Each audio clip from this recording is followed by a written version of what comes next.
Baada ya kila kipindi cha habari, tunakuletea tahariri inayowasilisha mtazamo wa Afrika kuhusu matukio mbalimbali yanayoendelea duniani. Demokrasia haiwezi kujengwa kwa hofu, ukamataji na ukimya. Hatua ya serikali ya Tanzania ya kuwakamata watu 130 kwa madai ya kuchochea vitendo vya uhalifu kufuatia marufuku ya mikutano yote ya kisiasa na kuzimwa kwa maandamano yaliyokuwa yamepangwa kufanyika Julai 7 inapaswa kuwagusa kwa masikitiko wote wanaoamini katika misingi ya utawala wa sheria na demokrasia. Taifa lenye historia ya utulivu na mshikamano halipaswi kuonekana likijibu sauti za wananchi kwa vizuizi, vitisho na ukamataji wa watu wanaotaka kusikilizwa. Demokrasia haimaanishi kukabiliana na kila sauti inayopazwa.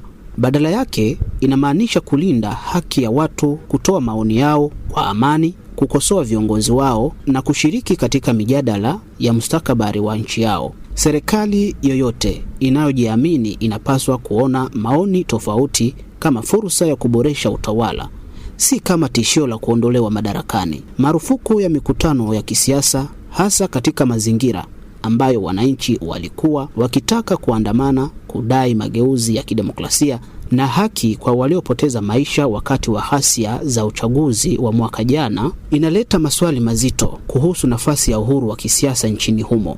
Wakati mamlaka zina wajibu wa kulinda usalama wa umma, wajibu huo haupaswi kutafsiriwa kuwa sababu ya kuzima haki za msingi zinazotambuliwa na katiba na mikataba ya kimataifa ya haki za binadamu. Ni jambo linalozidisha wasiwasi kwamba tume iliyoundwa na serikali yenyewe ilisema zaidi ya watu 500 walipoteza maisha katika ghasia za uchaguzi uliopita. Hata kama serikali imekataa tuhuma za matumizi ya nguvu kupita kiasi zilizotolewa na makundi ya kutetea haki za binadamu, ukweli unabaki kwamba majeraha ya kisiasa hayawezi kupona kwa kukandamiza mijadala ya umma. Haki hujengwa kwa uwazi, uwajibikaji na uchunguzi huru, si kwa ukimya wa kulazimishwa. Tahariri hii haipingi wajibu wa serikali wa kulinda usalama wa raia. Tunasisitiza kwamba usalama wa kweli haupatikani kwa kuwazuia wananchi kukusanyika kwa amani wala kwa kuwakamata wanaotoa maoni tofauti.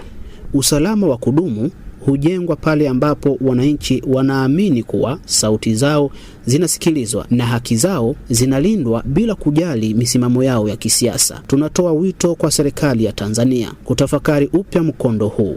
Badala ya kuendeleza mazingira ya hofu, ifungue njia ya mazungumzo ya kitaifa, iheshimu haki za msingi za kisiasa na ihakikishe kuwa sheria zinatumika kwa usawa bila kuonekana kulenga upande mmoja wa kisiasa.